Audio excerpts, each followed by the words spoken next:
नमस्कार दोस्तों। बीजेपी की तरफ से पार्टी के जो दो प्रवक्ता लगातार महीनों और सालों से टेलीविजन चैनलों पर जाकर एक धर्म विशेष के खिलाफ जहर उगलते थे, मुसलमानों को टारगेट करते थे, कट्टर हिंदुत्ववादी चेहरे बनते थे, उन दो प्रवक्ताओं को न सिर्फ पार्टी ने बाहर का रास्ता दिखाया, एक को सस्पेंड किया, दूसरे की सदस्यता खत्म की, बल्कि यह कहा भारत सरकार ने इन दोनों के लिए कि यह फ्रिंज एलिमेंट है। फ्रिंज एलिमेंट मतलब बाहरी तत्व है। वो फ्रिंज एलिमेंट उन्हें घोषित किया गया है जो देश की सत्तारूढ़ पार्टी का चेहरा थे टेलीविजन चैनलों की बहसों में। और इन्हें फ्रिंज एलिमेंट क्यों कहा गया, कहां कहा गया, और यह मजबूरी भारत सरकार की क्या हुई कि अपनी पार्टी, उस पार्टी के स्पोक्सपर्सन, उसको फ्रिंज एलिमेंट कहना पड़ा।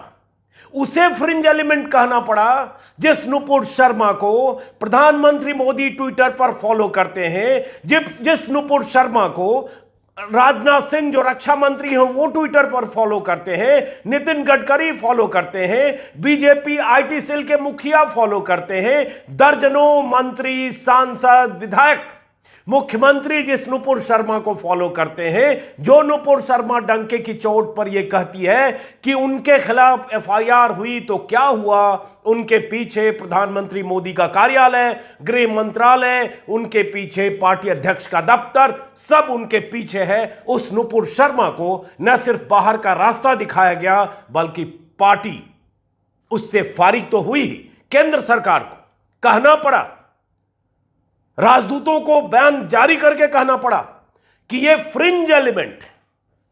तो इसी को समझिए कि ऐसी क्या मजबूरी हुई। कल के वीडियो में भी मैंने आपको बताया था, लेकिन कल शाम से आज सुबह तक इसमें और कई तरह के बयान और कई तरह की मजबूरियां सामने आई हैं भारत सरकार की, उसी सरकार की जिसके मुखिया 56 इंच के सीने वाले हैं, जिस मुखिया को, जिनकी सरकार को अरब देशों के सामने न सिर्फ झुकना पड़ा बल्कि अरब देशों ने भारतीय राजदूतों को तलब किया, उन्हें समन किया, उन्हें बुलाया, अपना एतराज दर्ज कराया और यहां तक कहा कि भारत सरकार को अनकंडीशनल अपॉलॉजी जारी करनी चाहिए, बिना शर्त माफी मांगनी चाहिए और इनके बयानों की निंदा करनी चाहिए। यह स्थिति क्यों आ गई? दो ऐसे प्रवक्ता, उनकी करतूतों का खामियाजा भारत सरकार को भुगतना पड़े कि भारतीय राजदूतों को कतर में, ईरान में, अफगानिस्तान में, किसी और मुल्क में, सऊदी अरब में उन्हें तलब किया जाए और उन्हें कहा जाए कि भारत माफी मांगे, भारत सार्वजनिक तौर पर निंदा करे और भारत की रूलिंग पार्टी के प्रवक्ताओं के बयान के प्रति सख्त नाराजगी जताए। शुरुआत कैसे हुई आपको पता होगा। करीब 10 दिन पहले 27 मई को वीडियो वायरल हुआ था नुपुर शर्मा का, जिसमें नुपुर शर्मा ने पैगंबर मोहम्मद का अपमान किया, इस्लाम का अपमान किया, मुसलमानों की भावनाओं को ठेस पहुंचाई। लेकिन उसके बाद वही नुपुर शर्मा क्या बयान देती रही, आगे छोटा सा टुकड़ा दिखाऊंगा। उससे पहले आखिर यह मजबूरी यहां तक कैसे हुई, कल के वीडियो में भी मैंने बताया था, लेकिन एक बयान जो कतर सरकार का है वो आपको समझना जरूरी है। कुवैत, कतर, ईरान, ये सारे मुल्क और अरब के 56-57 देश, मुस्लिम देश, अचानक वहां भारतीय प्रोडक्ट के बॉयकॉट की अपील, भारतीयों को जो वहां रहते हैं उनके खिलाफ एक माहौल बनने का अंदेशा, उस अंदेशे से भारत सरकार का पीछे हटना और इन दोनों को फ्रिंज एलिमेंट घोषित करना। कतर सरकार की तरफ से मैं देख रहा हूं ट्विटर पर कल देर शाम आया एक बयान है, विदेश मंत्रालय ने बयान जारी करके कहा, कतर के विदेश मंत्रालय ने पैगंबर के बारे में बयान और अपमान पर एतराज जताया और भारतीय राजदूत को बुलाकर उन्हें चिट्ठी सौंपी। कतर के विदेश मंत्रालय की तरफ से जारी इस नोट में कहा गया कि भारतीय राजदूत दीपक मित्तल को बुलाकर उन्हें ऑफिशियल नोट सौंपा गया है, जिसमें भारत की रूलिंग पार्टी के प्रवक्ता के प्रोफेट मोहम्मद के बारे में बयान पर सख्त एतराज जताया गया है। कतर सरकार ने पार्टी प्रवक्ताओं को सस्पेंड करने के बयान का स्वागत किया। तो इसका मतलब पहले बीजेपी ने दो जो प्रवक्ता हैं उनको बाहर का रास्ता दिखाया, एक को सस्पेंड किया, एक को पार्टी से बाहर किया। और यह सूचना भारतीय राजदूत जो विदेशों में है, जो अरब देशों में है, उन तक पहुंचा दी गई कि जब आपको तलब किया जा रहा है तो आप ये सफाई देंगे। और यह मुमकिन है कि जैसे ही अरब देशों में भारतीय उत्पादों के बॉयकॉट की मुहिम शुरू हुई, जो वहां के अरब देश हैं, अरब देशों के विदेश मंत्रालय ने भारतीय राजदूतों को तलब करने की जानकारी दी या उन्हें सम्मन करने वाली चिट्ठी या सूचना दी, वैसे ही यहां भारत सरकार में खलबली मची। सरकार में खलबली मची, प्रधानमंत्री मोदी के कार्यालय में खलबली मची और बीजेपी को कहा गया फौरन इन दोनों को रफा दफा करो, पल्ला झाड़ो। और इसी के बाद भारतीय राजदूत जो कतर सरकार के विदेश मंत्रालय में मिलने गए, उसके बाद जो उन्होंने कहा आगे बताऊंगा। कतर सरकार भारत सरकार से सार्वजनिक माफी और ऐसे बयान की खुली निंदा की अपेक्षा रखती है। सार्वजनिक माफी भारत सरकार को, करतूत बीजेपी के प्रवक्ताओं की, फजीयत भारत सरकार की, सिर झुका भारत का, सरकार का सिर झुकना, भारत का सिर झुकना, हमारा और आपका सिर झुकना है। और जिम्मेदारी किसकी, गुनहगार कौन, ये दोनों, इनके पीछे कौन, इसको समझना जरूरी है। इसी में कतर सरकार ने कहा कि ऐसे इस्लामोफोबिक रिमार्क को अगर सजा नहीं मिली तो हिंसा और नफरत का माहौल बनेगा, मानवाधिकार खतरे में पड़ेगा। कतर सरकार का मानना है कि अपमानजनक बयान धार्मिक कट्टरता को बढ़ावा देते हैं और दुनिया भर में रहने वाले 200 करोड़ मुसलमानों की भावनाओं को आहत करते हैं। कतर के विदेश मंत्रालय की तरफ से कहा गया 200 करोड़ मुसलमान, उनकी भावनाएं आहत होती है। समझिए कि यह मामला भारत की चौहद्दी, भारत की सीमा से निकलकर कहां चला गया। और मिडिल ईस्ट के कई देश जहां से भारत के बहुत अच्छे रिश्ते हैं, प्रधानमंत्री मोदी जाते रहे, सऊदी अरब से लेकर दुबई तक, सब जगह इसकी प्रतिक्रिया हुई। लेकिन जब कतर ने इतनी तल्ख प्रतिक्रिया जताई विदेश मंत्रालय ने, तब भारत के राजदूत ने क्या कहा। भारत के राजदूत, ये दूसरा प्रेस विज्ञप्ति है, embassy of India Doha Qatar में, एम्बेसी ऑफ इंडिया की तरफ से जो प्रेस बयान है, इसको गौर से सुनिए। कतर के विदेश मंत्रालय में भारतीय राजदूत के साथ हुई मीटिंग में कुछ अपमानजनक ट्वीट का मुद्दा उठा। राजदूत ने उन्हें कन्वे कर दिया है कि ये ट्वीट्स किसी भी हाल में भारत सरकार के व्यूज को रिफ्लेक्ट नहीं करते। These are the views of fringe elements. यही पहली बार भारतीय राजदूत ने कतर में जो एम्बेसी है भारत की, उनके तरफ से कहा गया these are the views of fringe elements. Fringe element, BJP के प्रवक्ता। और उसके बाद ये उसी बयान में है, और उसके बाद बताऊंगा कि ये फ्रिंज एलिमेंट है क्या, ये मजबूरी क्या हो गई। उसी बयान में भारत सरकार सभी धर्मों का सम्मान करती है, जिन लोगों ने अपमानजनक रिमार्क किया उनके खिलाफ कड़ी कार्रवाई हो चुकी है। यह statement has also been issued by concern quarters, मतलब a statement has also been issued by concern quarters.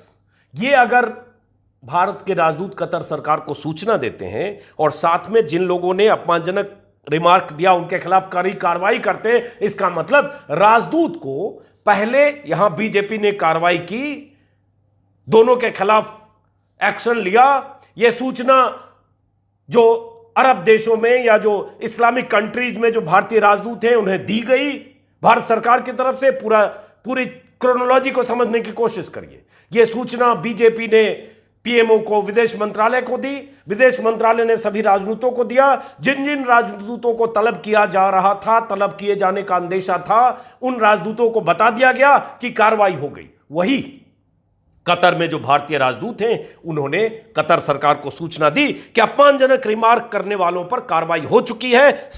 A statement has been issued by concern quarters emphasising respect for all religions. ये बीजेपी के उस press विज्ञप्ति का, BJP की press विज्ञप्ति का हवाला दे रहे हैं भारत के राजदूत कतर में।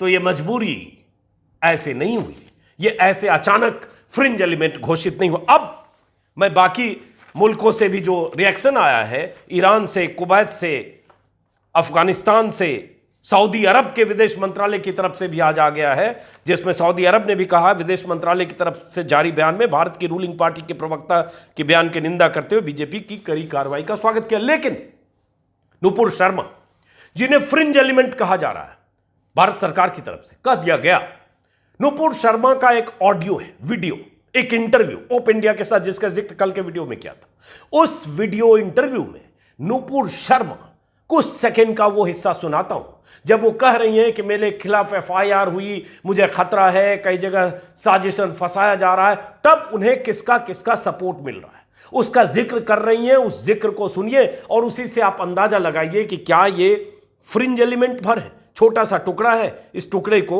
आप सुनिए, इससे आपको पता चल जाएगा। अब सुनिए आप नुपुर शर्मा का वो वीडियो जिसका जिक्र मैंने किया, सुनिए। Devendra Fadnavis ji called to say, "Don't worry, beta, we are with you. We are all here with you." So the senior leadership, be it the Prime Minister's office, the Honorable Home Minister's office, be it the party president's office, they are all rallying behind me. But I would expect it out of my more immediate colleagues. सुन लिया आपने? उन्होंने कहा कि देवेंद्र फडणवीस ने उन्हें call किया कि don't worry बेटा, मैं तुम्हारे साथ हूं। Party president office, home minister office, PMO प्रधानमंत्री ऑफिस, सब उनके पीछे है। लेकिन आज मैं देख रहा हूं इंडियन एक्सप्रेस में खबर छपी है, देवेंद्र फडणवीस से इंडियन एक्सप्रेस के संवाददाता ने बात की। उन्होंने कहा नुपुर शर्मा का उनके पास एक एसएमएस आया था जिसमें एफआईआर और उनकी चिंता थी, जो उनके खिलाफ मुकदमे हो रहे। तब एक पार्टी के नेता होने के नाते कार्यकर्ता को भरोसा दिया। तब मैंने वीडियो नहीं देखा था, लेकिन जब मैंने वीडियो देखा उनके उस आपत्तिजनक बयान का, उसके बाद मैं कह सकता हूं किसी सूरत में यह मंजूर नहीं। लेकिन नुपुर शर्मा तो ये कह रही है, और नुपुर शर्मा उस इंटरव्यू में गृह मंत्री अमित शाह से अपनी निकटता जाहिर करते हुए कह रही हैं कि मैं लगातार टच में हूं गृह मंत्री के ऑफिस से। तो फ्रिंज एलिमेंट कैसे हुई? और नुपुर शर्मा जो अरविंद केजरीवाल के खिलाफ 2015 में चुनाव लड़ चुके हैं, नुपुर शर्मा जिसे प्रधानमंत्री मोदी फॉलो करते हैं, तो क्या प्रधानमंत्री मोदी फ्रिंज एलिमेंट को फॉलो करते? हास्यास्पद है। जब फंस गए, जब बवाल हो गया, जब भारत से कई देशों के रिश्तों पर सवाल हो गया, जब लगा कि इसका असर खराब होगा, चाहे विदेशों में रहने वाले, मुस्लिम देशों में रहने वाले भारतीय हो, चाहे भारतीय कारोबारी हो, चाहे भारत के प्रोडक्ट्स हो, जिन्हें कई सुपर स्टोर से वहां हटाया जाने लगा। कल के वीडियो में मैंने आपको दिखाया था कि बहरीन, कुवैत, सऊदी अरब और कई ऐसे मुल्क हैं जहां जो सुपर स्टोर्स हैं वहां इंडियन प्रोडक्ट्स को हटाया जाने लगा, क्योंकि कई मौलाना, मुफ्ती और जो मस्जिदों के बड़े बड़े इमाम थे, उन्होंने ये अपील करने शुरू की कि भारतीय प्रोडक्ट को बॉयकॉट करो। उस बॉयकॉट का असर, भारत के राजदूतों का अलग अलग देशों में बुलाने का असर, जैसे मैंने कतर का जिक्र किया, वैसे ही ईरान ने एतराज जताया, ईरान का भी बयान आया, ईरान ने भी भारतीय राजदूत को बुलाकर एतराज जताया। वैसे ही कुवैत से खबर आई, वैसे ही सऊदी अरब का जिक्र मैंने किया।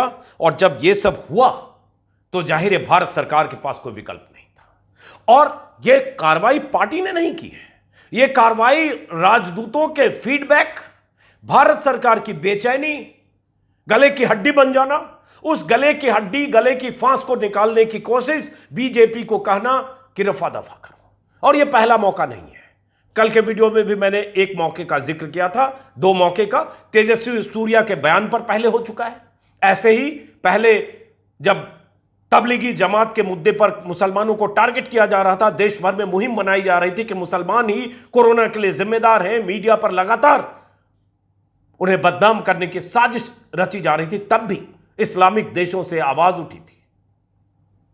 जो कई ऐसे संगठन हैं, कई मुस्लिम देशों में जो कई संगठन हैं, उनकी तरफ से लगातार ट्विटर पर मुहिम चली थी।